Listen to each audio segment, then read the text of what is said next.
truth of the matter is that most people don't realize that the majority of people suffer their first major heart attack on Monday morning between 8 a.m. and 9 a.m.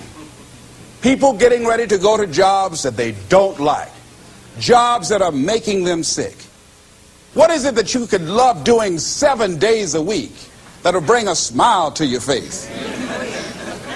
Think about that. You've got to start saying yes to your life. You've got to start saying yes to your dreams, yes to your unfolding future, yes to your potential.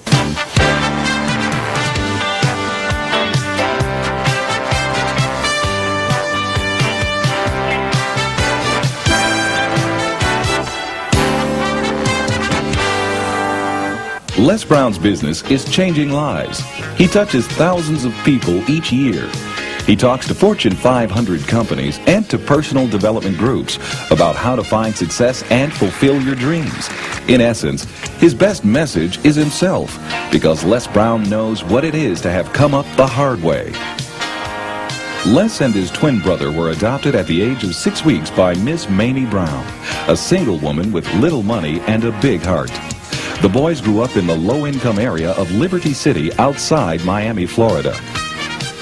In the 5th grade, Les was mistakenly labeled EMR, educably mentally retarded, and he became a child nobody thought would amount to anything. After making it through high school, Les set out to prove them wrong. He started on the radio, moved to Ohio, and made himself a local star as a fast-talking disc jockey. He soon became an influential community spokesman. Then he ran for the Ohio State Legislature, where he served 3 terms and became chairman of its Human Resources Committee. Les Brown is now a nationally acclaimed motivational speaker who's taught thousands of people the techniques he's used to overcome the obstacles he's faced in his own life.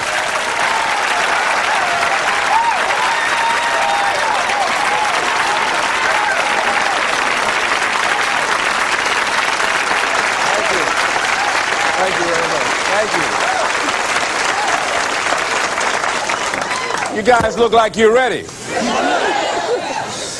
Repeat after me, please. This is my decade. This is my decade. You know, every year I used to say, this is my year. But ladies and gentlemen, one good year won't be enough for me. How many of you can use a good decade? Raise your hands, please. Fantastic. All right, now, here's what I want to do. I want to share with you how you can begin to make this your decade. How many of you know within yourself, if you ask yourself the question, have I done all that I'm capable of doing or being and living up to my potential? How many of you have to really answer, no, I have not done all that I can do? Raise your hands, please. Okay, very good. Now, here's what we know. That people don't do what they know in life, but what they do is they operate within the context of the vision they have of themselves. So what I want to share with you is how to begin to get a larger vision of yourself and how to begin to make this your decade. Because in order to do that, it's going to be very challenging. It's going to require a lot of work on your part, an ongoing process of personal and professional self-mastery. And it's going to require that you begin to see yourself worthy of the requirements in terms of effort, in terms of commitment, in terms of action, in terms of preparation, or whatever it is that you need to do in order to take your life where you want to take it. So one of the first things I ask you to do is I want you to look at your life right now. And think about something that's important to you, something that gives your life a sense of value.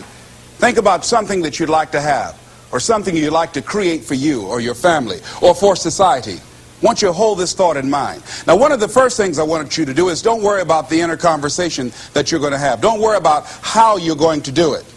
That's going to come. You're going to develop a plan of action. You will find the way. You'll become the kind of person that can attract the people, the resources, and everything you need in order to make that become reality. But I want you to be mindful of your inner conversation. I remember once I was sitting in an audience, and Zig Ziglar, who I consider one of the greatest motivational speakers on the planet, he was giving a speech, and I was out in the audience, and I saw him going back and forth, and within myself I said, I'd like to do that. I can do that. And I leaned over to the guy next to me. I said, how much do they pay him to do that? And he said, $5,000. I said, I know I can do that. And I admired him. And then On the way home, when I was driving from Tampa, Florida, back to Miami, Florida, my inner conversation kicked in, and it said, Les Brown, you can't do that. You don't have a college education. Les Brown, you can't do that. You don't have the money. You don't have the contacts. You've never worked for a major corporation. What makes you think that you can make more in 1 hour talking than you've made working for a whole month? Now, I want to ask you a question. How many of you have ever thought about something you wanted to do, and you talked you out of it? Raise your hand, please. That inner conversation, ladies and gentlemen, is the reason that most people take their greatness, take their ideas to the graveyard with them. You know, the wealthiest place on the planet, a minister said recently, and it was so true, is not the gold mines in the various areas of the world or the diamond mines. The wealthiest place on the planet is the graveyard. Because in the graveyard we will find inventions that we never ever were exposed to. Ideas, dreams that never became reality, hopes and aspirations that were never acted upon. Because most people allow that inner conversation, for whatever reason, to keep them from ever pursuing their goals.